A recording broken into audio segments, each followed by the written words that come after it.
Welcome back guys. In this video I'll be comparing the fluidity, image quality and input delay of FSR 3, LSFG 2.3 and AFMF 2 frame generation techniques. We'll be testing Blacksmith Wukong on my Rog Ally set 1 extreme variant. This game officially supports FSR 3 frame generation. In order to get AFMF 2 working on your Rog Ally, you need to install AMD's latest technical preview GPU driver. AFMF 2 can be enabled from Adrenaline software. LSFG is a universal frame generator, works on any GPU. It's included with a paid application called Lossless Scaling that sells on Steam Store for around $7 US. First I'll be running the game without any frame generation technique.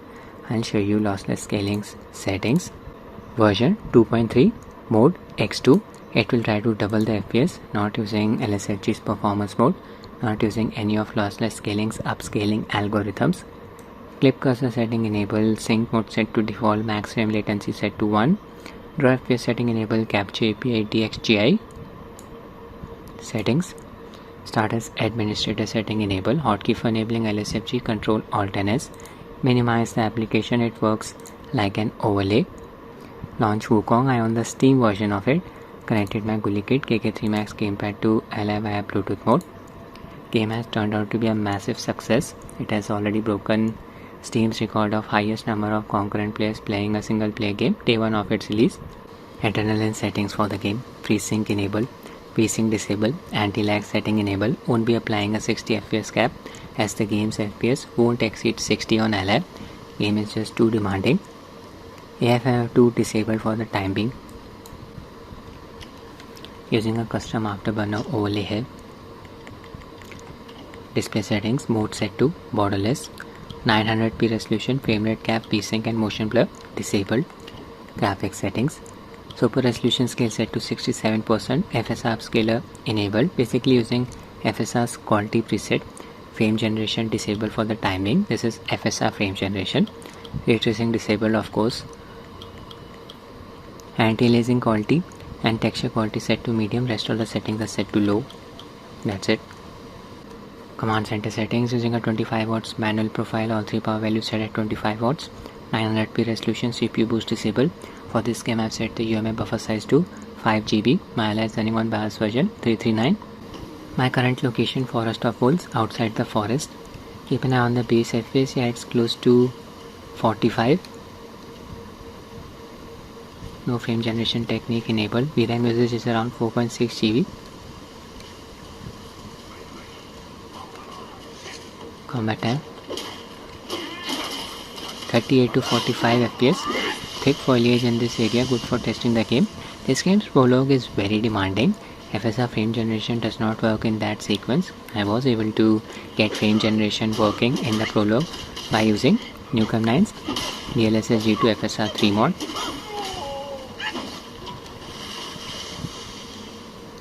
I can observe the sluggishness.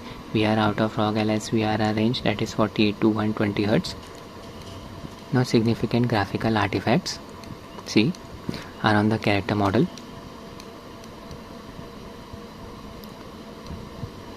Some slight fuzziness, very difficult to observe that on a small display. Now I'll reload the same sequence.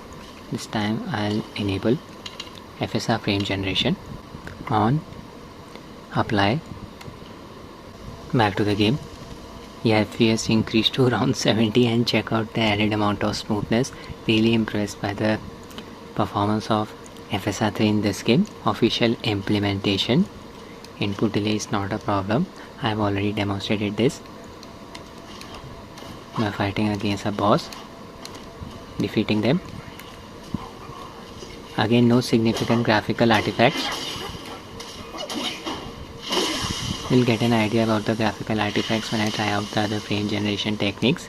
Game's HUD is not flickering. I'm also not seeing any garbled textures around the edges of the display, but there is a screen tearing like effect right here when I move the camera in complete circles.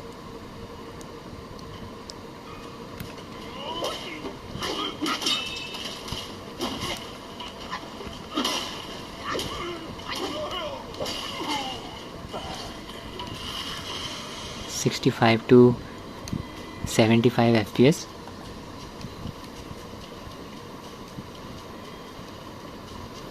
in this particular area is demanding. It's a boss arena.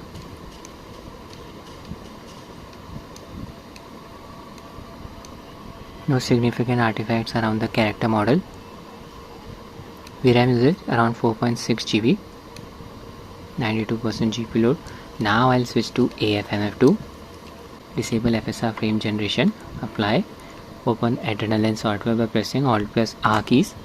Enable AFMF 2. Status active. Search mode set to high. This will prevent frame generation from getting disabled during fast visual motion. Performance mode set to quality. Need to use AMD's Adrenaline software to show the performance metrics with AFMF enabled. Enabled it. Resume the game. Here FPS is around 76. With FSR 3 FPS here was around 65 to 70, so slightly better performance using AFMF 2, but I'll be honest, FSR 3's Fluidity was slightly better than that of AFMF 2, and I am observing some ghosting around the character model, easily visible even on Ally's small display. There is some fuzziness around the character model as well.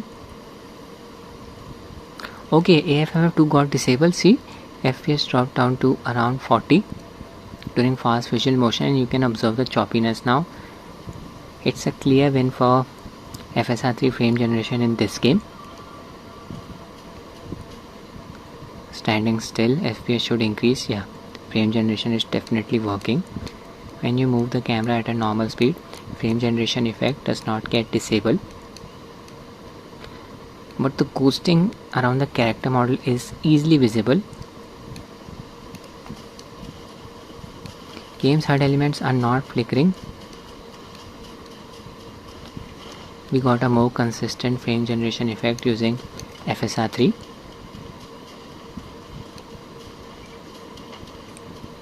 Okay, so now I'm going to test lossless scaling, LSFG 2.3. Input delay is not a problem with AFMF 2. You can see its value here under 20 milliseconds. That's very good. AFMF 2 disabled from Adrenaline. We'll switch to Afterburner overlay. Press LSFG's hotkey, control alternates. Yeah, it's working. You can see its FPS counter in the top left corner. Back to the game, and immediately I can see some graphical artifacts around the character model's head. The smoothing effect is definitely present. Base FPS dropped down to around 36 FPS with frame generation 70 to 80. Frame generation performance is consistent.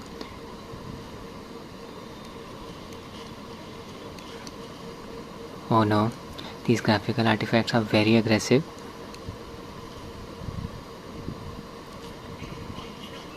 We are hitting the GPU bottleneck. VRAM usage is around 4.6 GB.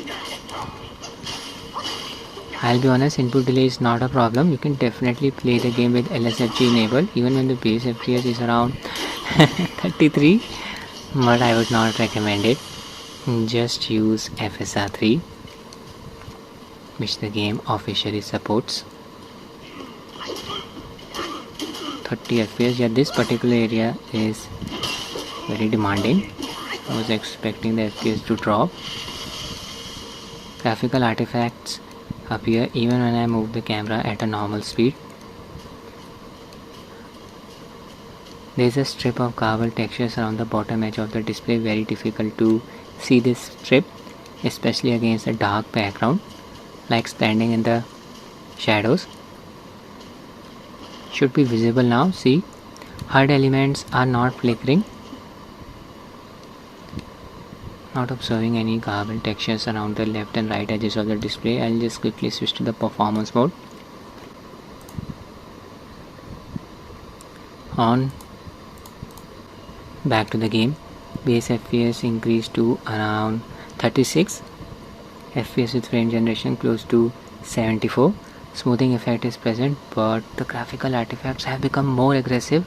Now I'm observing some ghosting around the character model, as well as flickering of the head.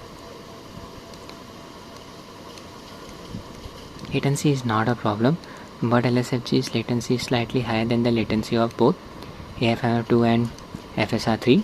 In this win, I beg your pardon, in this game, just use FSR3 frame generation. All frame generation techniques were able to improve the game's performance, but AFMF2's frame generation effect got disabled during fast visual motion